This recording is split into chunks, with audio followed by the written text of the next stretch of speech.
For underdamped system. Last class में हमने देखा था कि अंडर डैम्ड सिस्टम का आउटपुट रिस्पॉन्स इस तरह से आया था, ठीक है, और उसका जो आउटपुट इक्वेशन था वो ये आता है। This is very very very important equation. Mostly GATE के क्वेश्चन में इसी underdamped system for step input के लिए ही क्वेश्चन आता है and exam point of view से भी ये बहुत इंपॉर्टेंट है, आईएएस पॉइंट ऑफ व्यू से भी बहुत इंपॉर्टेंट है। इसका आउटपुट रिस्पांस कुछ इस तरह से आया था। तो आज हम देखेंगे time domain parameter for this underdamped system, second order close loop underdamped system for step input. ये सारा स्टेप इनपुट के लिए चेक कर रहे थे, तो आज हम इससे रिलेटेड टाइम डोमेन पैरामीटर देखेंगे। तो सबसे पहला पैरामीटर है हमारे पास डिले टाइम, इसको हम डिनोट करते हैं टीडी से और डिफाइन कैसे करते हैं। तो delay time is the time taken by the system to reach 50% of its desired value, ठीक है। अगर अपने इसका डिजायर्ड वैल्यू क्या है, अगर ये अपने डिजायर्ड वैल्यू के 50% पहुंच गया, जितना टाइम लगाया इस 50% को रीच करने में, जितना टाइम लगाया इस 50% ऑफ डिजायर्ड आउटपुट को रीच करने में, उसी को हम क्या बोलते हैं, delay time. Time taken by the system to reach 50% of its desired और टीडी का फॉर्मूला होता है 1 + 0.7 zeta by omega n. This is the formula of TD.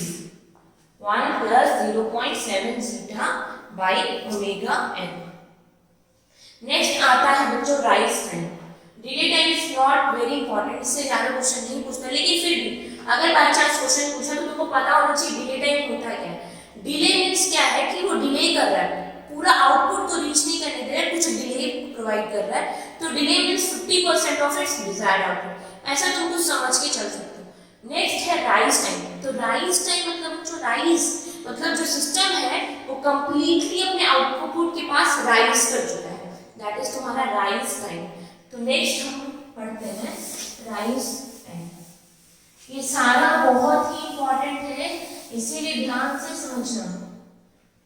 Next है हमारे पास राइज टाइम, इसको हम डिनोट करते हैं TR से और इसको हम डिफाइन कैसे करते हैं, for underdamped system.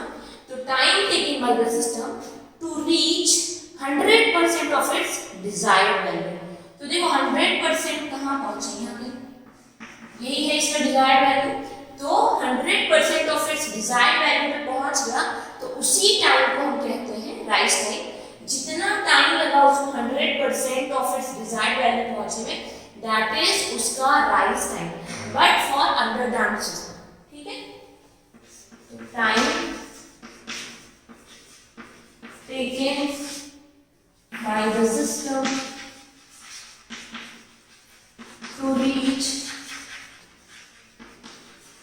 100% of its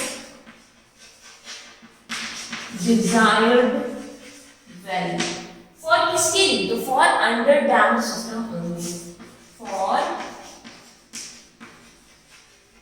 under damped system। सिर्फ अंडर डैम्ड सिस्टम के लिए हम इस तरह से डिफाइन करते हैं राइज टाइम को कि जितना भी उसको अपने 100% ऑफ आउटपुट को रीच करने में जितना टाइम लगा, that is the rise time of that system. कैसे इसको इक्वेट करोगे, कैसे इस इक्वेशन को इवैल्यूएट करोगे, तो देखो हमारे पास CT क्या है, CT = A 1 - e⁻ beta omega n। ये इक्वेशन तुमको याद होना चाहिए, तुम कैसे बाय ग्रुप तुम कैसे याद करते हो, ये होना चाहिए तुमको, ये बहुत इंपॉर्टेंट इक्वेशन है। ओमेगा t + 5 क्या कहते हैं राइज टाइम। राइज टाइम वो टाइम है जब आउटपुट अपने 100% ऑफ डिजायर्ड वैल्यू को रीच कर चुका है, ठीक है। यानी CT = A, अगर वो A पे पहुंच गया, that time is only rise time. तो इक्वेट कर दो ये दोनों इक्वेशन, तो हो जाएगा A = A 1 minus e to the power minus zeta omega N T under root 1 minus zeta square sine of omega t plus A से A cancel, यहाँ क्या बचेगा 1, इस 1 को इस साइड लेके आ जाओ, क्या हो जाएगा 0, तो 0 will be equal to minus of e to the power zeta omega N T under root 1 minus zeta square sine of omega D T plus of, ठीक है। तो ये हो गया इक्वेशन। अब देखो इस एक्सपोनेंशियल टर्म ये कैसे है, डिक्रीजिंग एक्सपोनेंशियल टर्म है, ये एक्सपोनेंशियल टर्म भी 0 होगा, ठीक है। तो इसको उधर लेके चले जाओ तो क्या हो जाएगा इक्वेशन, इसको उधर लेके जाओगे तो इक्वेशन विल बिकम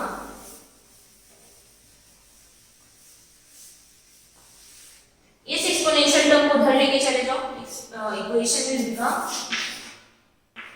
साइन, अच्छा एक काम करो जितने भी जगह t है उसको टी आर से इक्वल करो, क्योंकि this time is rise time, okay. तो sine of omega D t r plus 5 is equal to 0। Then sine को उधर लेके जाओ तो क्या हो जाएगा equation, omega D t r plus 5 is equal to sine inverse 0। What is the value of sine inverse 0 बच्चों, so that is equal to pi. तुम n पाई भी लिख सकते हो, पाई भी लिख सकते हो, चलो हम पाई लिख देते हैं, ठीक है। तो तुमको क्या चाहिए टी आर, तो कैसे आएगा प्लस 5 इधर लेके जाओ तो minus 5 divided by omega, so this is the value of rise time, this is तुम्हारा rise time pi minus 5 by omega d। Clear है बच्चों, याद रखना कोई टफ चीज नहीं है, इसको तुम प्रैक्टिस जितना करोगे उतना अच्छे से तुमको याद रहेगा ये सब चीज, ठीक है। तो पहला हो गया हमारा डिले टाइम जो 50% ऑफ अपने आउटपुट को रीच करते हैं। नेक्स्ट राइज टाइम जो कि 100% ऑफ इट्स डिजायर्ड वैल्यू को पहुंचने में जितना टाइम लगाता है इज राइज टाइम। नेक्स्ट हमारा third will be peak time.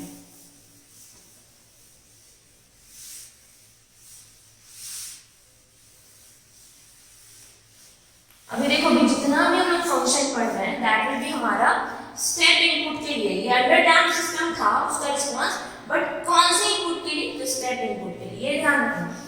Third will be peak time, इसको हम पी से डिनोट करते हैं। तो पीक टाइम क्या होगा बच्चों, पीक मतलब कि ये स्टेप इनपुट के लिए चेक कर रहे हो, याद रखना स्टेप के लिए क्या बोले थे हमेशा एम्पलीट्यूड को फॉलो करते हैं, रैंप के लिए क्या बोले थे हमेशा स्लोप को फॉलो करेगा, इंपल्स होगा तो हमेशा एरिया को फॉलो करेगा, बता चुके हैं। तो यहाँ पे जब हम स्टेप इनपुट देखते हैं तो हम एम्पलीट्यूड, जब पीक टाइम का बात आता है ना तो एम्पलीट्यूड को देखते हैं। तो ये जो सिस्टम है वो अपने पीक पे कहाँ पहुंचा है, ये इसका मैक्सिमम एम्पलीट्यूड है, ध्यान दो दिस इज इसका मैक्सिमम एम्पलीट्यूड, तो दिस इज तुम्हारा पीक, यही हुआ पीक टाइम। तो पीक टाइम को कैसे डिफाइन करोगे, तो peak time the time during which the slope of the output response will become 0। देखो पीक मतलब स्टेप इनपुट के समझना ध्यान से, फॉर स्टेप इनपुट जो पीक होगा, पीक मतलब मैक्सिमम वैल्यू जो होगा वो उसका एम्पलीट्यूड होगा क्योंकि स्टेप है। अगर यही इंपल्स इनपुट के लिए हम देखते हैं तो क्या करते हैं, मैक्सिमम एरिया जहां पे पहुंचता वो उसका पीक टाइम होता। अगर वही तुम रैंप के लिए देखते हैं तो मैक्सिमम स्लोप जहां पहुंचता वो उसका पीक होता, ठीक है। लेकिन ये हम किसके लिए देख रहे हैं, स्टेप इनपुट के लिए, ठीक है। तो for step input maximum amplitude कहां पहुंचा है, यहाँ पे, तो ये उसका क्या हो गया पीक टाइम। तो इस पीक टाइम पे इस आउटपुट रिस्पांस का स्लोप क्या है 0। तो इसको तुम कैसे डिफाइन करोगे, peak time during which the slope of the output response will become 0। Slope of output response will become 0। और वो टाइम होता है पीक टाइम। तो अब पीक टाइम पे या तो फिर तुम्हारा मैक्सिमम आउटपुट पे है या मिनिमम आउटपुट पे है, तो आउटपुट विल बी इधर the output will be either maximum or minimum. ठीक है, तो देखो ये इसका पीक टाइम है, ठीक है। नेक्स्ट देखो ये निगेटिव का पीक है, देन फिर से पॉजिटिव का पीक, देन निगेटिव का पीक, पॉजिटिव का पीक। तो इस पीक टाइम पे मैक्सिमम भी आउटपुट मिल रहा है, मिनिमम भी मिल रहा है, फिर मैक्सिमम, फिर मिनिमम, फिर मैक्सिमम, फिर मिनिमम। तो ऐसा नहीं है सिर्फ एक पीक टाइम होगा, ऐसा नहीं है। पीक टाइम तुम्हारे हर साइकिल में आएगा, ठीक है। मतलब पीक टाइम जो होगा वो हर ऑसिलेशन साइकिल में एग्जिस्ट करेगा। ऐसा नहीं है सिर्फ एक ही बार आएगा सिस्टम में, क्योंकि ये पीक टाइम है तो ये भी पीक है, ये भी पीक है, ये भी पीक है, ये भी पीक है। ये मैक्सिमम पीक हुआ, फिर उसके सेकंड मैक्सिमम, फिर third maximum. This is minimum peak, this is second minimum peak. तो peak time will exist in each oscillation cycle. इसलिए पीक टाइम जो होता है वो पीरियोडिक इन नेचर होता है। कैसा होता है? Periodic in nature.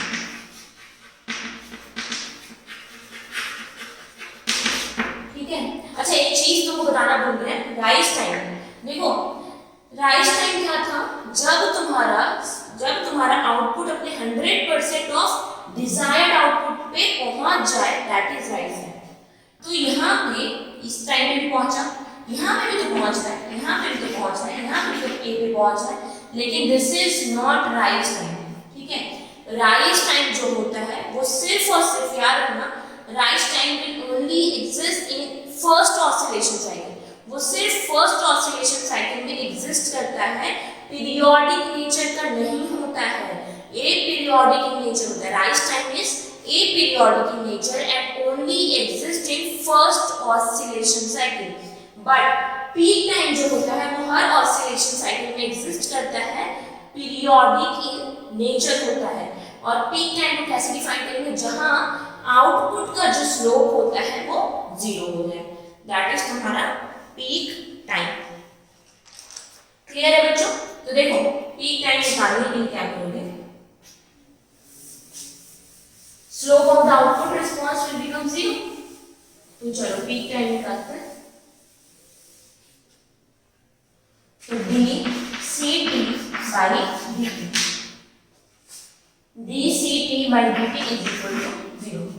Ct हमारे पास है, ठीक है, इसी को डिफरेंशिएट कर दो t से। तो यहाँ पे अब हम लिख लेते हैं a माइनस Ct कितना हो जाएगा? Ct will be equal to a minus e to the power zeta omega n t divided by under root sin of omega d t plus 1। इसी को तुमको क्या करना है? डिफरेंशिएट करना है पीक टाइम निकालने के लिए। तो डिफरेंशिएट कर दो और जीरो से इक्वेट कर दो। तो देखो this is constant 0 minus a, ठीक है, दिस इज कांस्टेंट, तो a by under root 1 minus beta square को कांस्टेंट ले लो, u into v के टर्म्स में कर दो। तो this is u, this is v। तो चलो इसको एक बार कांस्टेंट रखते हैं, इसको डिफरेंशिएट करते हैं। साइन का differentiation is cos of omega d t। t अब क्या लिखोगे यहाँ पे? This time will be peak time, क्योंकि तुम डिफरेंशिएट कर रहे हो आउटपुट को। This time will be peak time plus of 5, फिर तुम इसको डिफरेंशिएट करोगे तो क्या आएगा? Into omega minus of a by under root 1 minus beta square। This term will be constant, अब इसको हम कांस्टेंट रखेंगे, ओमेगा d t प्लस 5, और इसको डिफरेंशिएट करोगे तो इसका क्या हो जाएगा? p to the power minus zeta omega n t p, and then फिर इसका डिफरेंशिएशन, तो इसका डिफरेंशिएशन क्या है? Minus of zeta omega n। इसको तुम 0 से इक्वेट करोगे, दैट विल इक्वल टू 0। तो देखो कोई कॉमन आ रहा है क्या कोई टर्म? तो हाँ भाई बहुत चीज कॉमन आ रहा है। This term will be common, cancel, 0 से इक्वेट कर दिए। ये भी कॉमन है, इसको भी तुम 0 से इक्वेट कर दो, तो क्या बचेगा equation? This equation will be minus of cos omega d t p plus 5 into omega d minus minus plus of zeta omega n, okay, sine of omega d dt plus phi equal to 0. इतना कुछ आया तुम्हारा term. Next देखो,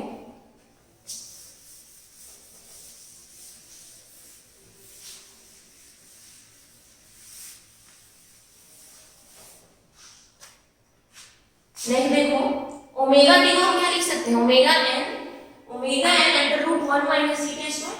तो चलो इस cos को हम जीरो की उस साइड लेके जाते हैं, तो इक्वेशन हो जाएगा zeta omega N sine of omega D T P plus five is equal to, इस टर्म को उधर लेके गए तो इसको हम लिख देंगे omega N under root 1 minus zeta square cos of omega D T P plus five. कुछ कैंसिल हो रहा है, yes, this omega N cancel.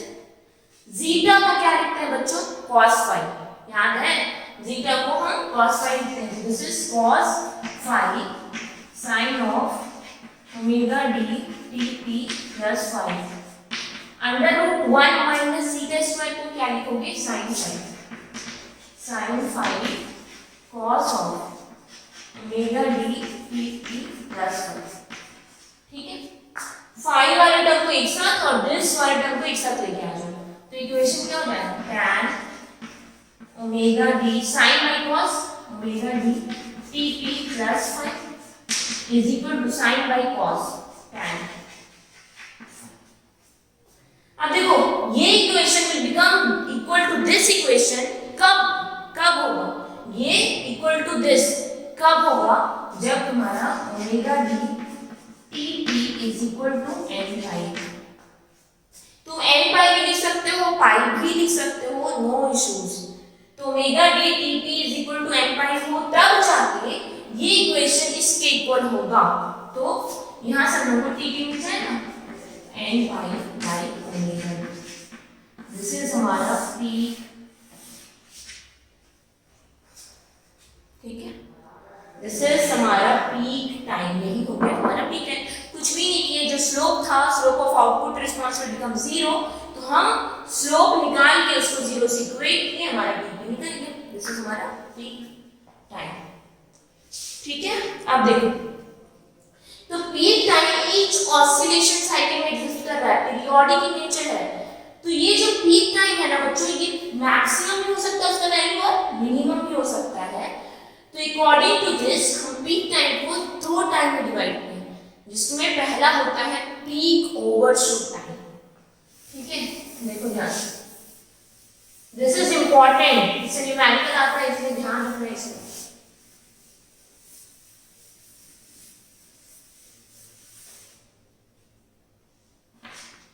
ठीक है, तो पहला हम पीक टाइम को 2 पार्ट में डिवाइड करेंगे। तो पीक टाइम को 4th नंबर चलो देते हैं peak overshoot time, peak overshoot time, ठीक है। और दूसरा होता है पीक अंडरशूट टाइम। तो देखो पीक ओवरशूट क्या होगा, ओवरशूट मतलब ये कहाँ होगा, पीक ओवरशूट टाइम को कैसे डिफाइन करोगे, टाइम ड्यूरिंग विच स्लोप तो 0 ही होगा, slope of output response will be 0 and during that time the output will be maximum, ठीक है। इसको कैसे डिफाइन करोगे, slope of output response will be 0 and output will be maximum during this time। Output क्या होगा, maximum होगा peak overshoot time में, and peak overshoot time will exist in each oscillation cycle। तो देखो पहला पीक ओवरशूट ये हुआ, this is TP1, दूसरा पीक ओवरशूट ये हुआ, तीसरा पीक ओवरशूट ये हुआ। तो तुम कुछ नोटिस कर रहे हो इसका फॉलो कैसे कर रहे हैं? ये फर्स्ट हुआ, फिर कब आया? सेकेंड छोड़ के थर्ड पे, फिर फोर्थ छोड़ के फिफ्थ पे, यानी जो पीक ओवरशूट टाइम है वो ऑड मल्टीपल है तुम्हारे पीक टाइम का, ठीक है? This peak overshoot time is odd multiple of तुम्हारा पीक टाइम, मतलब जो ओवरशूट टाइम है वो हर ऑड नंबर पे एग्जिस्ट कर रहा है, ठीक है? तो हमारा पीक टाइम क्या था? पीक टाइम क्या था? पाई बाई ओमेगा बी, नहीं था? तो चलो पीक टाइम नहीं था तो टी पी ओवरशूट एन, अब जनरल फॉर्मूला लिखेंगे, T P overshoot nth time, nth interval के लिए, तो ये किस में आएगा? सिर्फ और सिर्फ ऑड नंबर यानी 2n - 1 पाई बाई ओमेगा, ठीक है? अब देखो कैसे, तो टी पी ओ 1 ओवरशूट, ओ से ओवरशूट, n से nth ऑसिलेशन, ठीक है? तो टी पी 0 1 होगा, तो n की जगह क्या पुट करोगे? 1, तो 2 - 1 is 1, ये क्या हो गया? पाई by omega D, first peak overshoot. Second peak overshoot चाहिए तो टी पी ओवरशूट 2, तो पुट 2, n की जगह 2, 2 into 2 4, 4 - 1 3, तो 3 पाई by omega D. Next put T P overshoot 3, put n equal to 3, 3 2 is 6, 6 minus 1 is 5, 5 pi by omega d। देख रहे हो, यानी जो तुम्हारा पीक ओवरशूट है वो तुम्हारे ऑड हार्मोनिक्स है तुम्हारे पीक टाइम का, odd multiple of peak time, her odd number पे एग्जिस्ट करेगा, ठीक है? और पीक ओवरशूट के टाइम क्या होगा? Slope of output response will be 0 and output will be maximum at that, ठीक है? सिमिलरली अगर तुमको पीक अंडरशूट निकालने हो,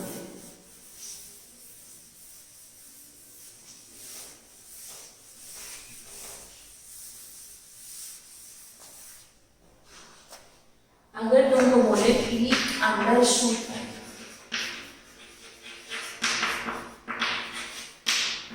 तो भाई पीक ही टाइम है ना, पीक का ही पार्ट है अंडरशूट, तो इसको भी तो वैसे ही डिफाइन करोगे। स्लोप क्या होगा इस टाइम पे? Slope of output response will be 0, बस डिफरेंस क्या है? अंडरशूट है, तो इस टाइम पे आउटपुट विल बी मिनिमम।